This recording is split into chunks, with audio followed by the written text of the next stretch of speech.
ज़िंदगी ना मिलेगी दोबारा तो खाओ पियो मज़े करो। आज हम बनाएंगे आपके लिए सुपर यम्मी टेस्टी रेसिपी मालपुए की रेसिपी की, जो कि खाने में बहुत ही टेस्टी लगती है, जो कि मुंह में जाते ही घुल जाती है। ये रेसिपी हम बनाएंगे अपनी नानी गाँव स्टाइल में, बहुत ही टेस्टी रेसिपी। और ये रेसिपी बहुत ही सिंपल तरीके से बनाएंगे। आप चाहे इसे चाशनी में भी बना सकते हैं और गुड़ में भी बना सकते हैं, बहुत ही टेस्टी लग सकती है। और जैसे कि मैंने बताया है कि हर घर के खाने का कल्चर अलग होता है। मेरी नानी गांव में ये रेसिपी चूल्हे में बनाई जाती थी, जो कि बहुत ही टेस्टी लगती थी, मुंह में जाते ही घुल जाती थी। और हम बताएंगे कि अधिक मास पुरुषोत्तम मास में 33 पुआ दान करने का बहुत ही ज़्यादा महत्व होता है। हिंदू धर्म में अधिक मास को अत्यंत पवित्र माना गया। इसे पुरुषोत्तम मास भी कहा जाता है, क्योंकि यह भगवान विष्णु के पुरुषोत्तम स्वरूप को समर्पित करता है। माना जाता है कि इस महीने जब तब दान का बहुत ही ज़्यादा महत्व होता है। तो हमारी नानी घर में इस रेसिपी को बनाकर पंडितों को 33 पुआ दान किए जाते थे अधिक मास में। और इसमें जब तब व्रत और पूजा पाठ भी बहुत किया जाता था। तो मैंने इसके लिए लिया आटा और इसमें डाला है मिल्क पाउडर, थोड़ी सी हमने चीनी डाल दी है। और हम इसमें कूट लेंगे सौंफ और इलायची, जो कि बहुत ही सिंपल तरीके से बनाए। इसे कुछ देर कूटने के बाद हमें इसमें ऐड कर देना है थोड़ा सा मिल्क। आप चाहें तो मिल्क डाल भी सकते हैं और मिल्क नहीं है तो नहीं भी डाल सकते, आप अपने अकॉर्डिंग बना सकते हैं।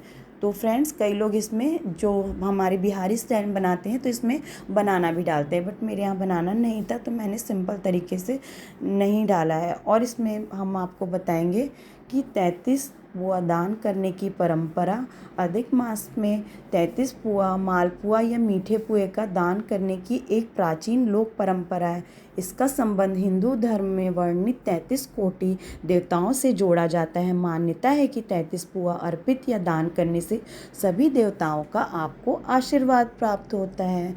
तो फ्रेंड्स, ये देखिए, इसे हमें अच्छे से मिक्स कर लेना है और इसे हमें बहुत देर तक के आपको फेंटना है। बहुत ही टाइम लगा इस पुआ को बनाने के लिए, और बट ये खाने में बहुत ही टेस्टी लगा।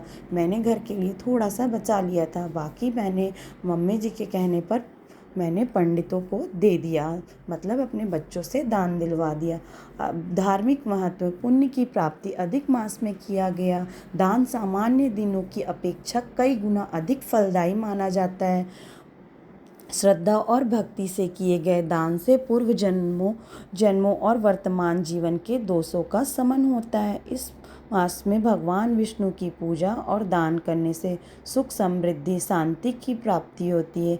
कई क्षेत्रों में मान्यता है कि इस दान से पितरों की भी संतुष्टि होती है। तो सबसे पहले आपको स्नान करके स्वच्छ कपड़े धारण करना है, भगवान विष्णु की पूजा अवश्य करना है। 33 पुए बनाकर भगवान विष्णु को पहले भोग लगाएं, उसके बाद आप इसे ब्राह्मण को, साधु को, जरूरतमंद व्यक्ति को, किसी भी योग्य पात्र को दान दे सकते हैं। दान करते समय भगवान विष्णु का स्मरण अवश्य करें। परिवार में सुख समृद्धि आती है और शांति बनी रहती है। प्रार्थना करें कि हे भगवान, हमें अपने पितरों का आशीर्वाद मिले। और इसे बहुत देर तक के आपको इस तरह से फेंटना है। पुए के साथ क्या दान किया जाता है? कई स्थानों में 33 पुओं के साथ दक्षिणा, वस्त्र, फल, अनाज, घी भी दान दिए जाते हैं। यह स्थानीय परंपराओं के अनुसार भिन्न है। और जैसा कि मैंने बताया है, कई लोग कपड़ों के साथ अम्ब्रेला मतलब छाता भी दान करते हैं, उसका भी विशेष महत्व है। जैसे कि मैंने बताया है कि हर घर के खाने का कल्चर अलग होता है, तो हमारी नानी गांव में इसी तरह से बनाया जाता था। इसके लिए मैंने पानी लिया है और अब हम इसमें डालेंगे चीनी। चीनी डालने के बाद इसे हमें बहुत देर तक के पकाना है। जैसे कि मैंने बताया कि 1 घंटे की रेसिपी मैं 5 मिनट में कैसे बताऊंगी, बट मैंने ट्राई किया कि आपको बताने के लिए कि मैंने बहुत टाइम तक के इसे बनाया। इसे बनाने में बहुत ही ज़्यादा मेहनत है, बट और चूल्हे में बनती थी तो बहुत टाइम लगता था, बट हम गैस में इसे जल्दी बना लिया। और हमने चाशनी को इस तरह से चढ़ा के रख दिया है। अधिक मास में 33 पुआ दान करने का श्रद्धा, सेवा और दान की भावना का प्रतीक है। शास्त्रों में में मुख्य महत्व है भक्ति और निस्वार्थ भाव का बताया गया। यदि श्रद्धा से यह दान किया जाए तो यह अत्यंत शुभ और पुण्यदायी माना जाता है। कहते हैं कि पिछले कर्मों का भी फल आपको इस जन्म में मिल जाएगा। और जैसा कि मैंने बताया कि हिंदू धर्म में दान पुण्य का सबसे ज़्यादा महत्व होता है। तो फ्रेंड्स, ये हमारी चाशनी पक गई है और अब हम इसमें डालेंगे ऑयल। अब हम एक कढ़ाई लेंगे, गैस ऑन करेंगे, ऑयल डाल लेंगे। आप चाहें तो इसे शुद्ध देसी घी में भी बना सकते हैं। मेरी नानी गांव स्टाइल में तो ये शुद्ध देसी घी में चूल्हे में घंटों तक की रेसिपी बनाई जाती थी, पर मैं बना रही हूँ गैस में। और इसे हमें अच्छे से गर्म होने देना ऑयल को, और बैटर को हमें 1 घंटा तक के छोड़ देना है। ये देखिए, अच्छे से मिक्सअप कर लेना है। और अब हमें गैस को अच्छे से, जब हमारा ऑयल गर्म हो जाएगा तो हमें इस तरह से डालना है इसमें। ये देखिए, इसे डालना है, 2-3 डाल सकते हैं आप, और ज़्यादा भी डाल सकते हैं, कम भी डाल सकते हैं। इस तरह से डालना है और उसे उलट पुलट कर गोल्डन होते तक के आपको इसे तलना है। और फ्रेंड्स, जैसे मैंने बताया कि छत्तीसगढ़ में इस तरह की परंपरा प्राचीन काल से चली आ रही है, तो दान करने का बहुत ही ज़्यादा महत्व है। तो इस अधिक मास में आप भी अपने घर में 33 पुआ बनाइए और पितरों के नाम से पंडित को, ब्राह्मण को या किसी ज़रूरतमंद को आप ये पुआ अवश्य दान करिए, और आपको पितरों का आशीर्वाद भी मिलेगा, प्लस आपकी जो भी कामना होगी, मनोकामना, वो भी पूरी हो जाएगी। और इसे उलट पुलट कर तल लेना है। ये देखिए, आप चाहें तो इसे बिना चाशनी के भी बना सकते हैं, पर चाशनी वाला का टेस्ट बहुत ही अच्छा आता है। कभी इस तरह का भी बना सकते हैं और अलग तरीके से भी बना सकते हैं। जैसा कि मैंने बताया है आपको कि हर घर के खाने का बनाने का कल्चर अलग तरीका होता है, और जैसा कि हर घर का कल्चर अलग होता है, तो हमारे घर में इस तरह की पुए की रेसिपी बनाई है। जैसा कि मैंने बताया है कि हर घर के कल्चर अलग होता है, तो किसी किसी के घर में इसे बिना चाशनी के भी बनाया जा सकता है। और आप चाहें तो इसमें ड्राई फ्रूट्स भी ऐड कर सकते हैं और बहुत सारी चीज़ों को ऐड कर सकते हैं, बट मैं ये रेसिपी देने के लिए एकदम सिंपल तरीके से बना रही थी।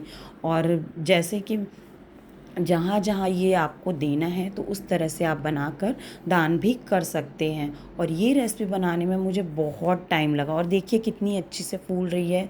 और जैसा सब लोग कहते हैं कि ये नहीं बनता अच्छा ट्राई करने से, लेकिन मैंने फ़र्स्ट टाइम में जब इसे ट्राई किया तो मैंने यकीन मानो मैंने इतना अच्छा बना लिया कि मुझे खुद भी यकीन नहीं होना कि मैंने इतना अच्छा मालपुआ बना दिया।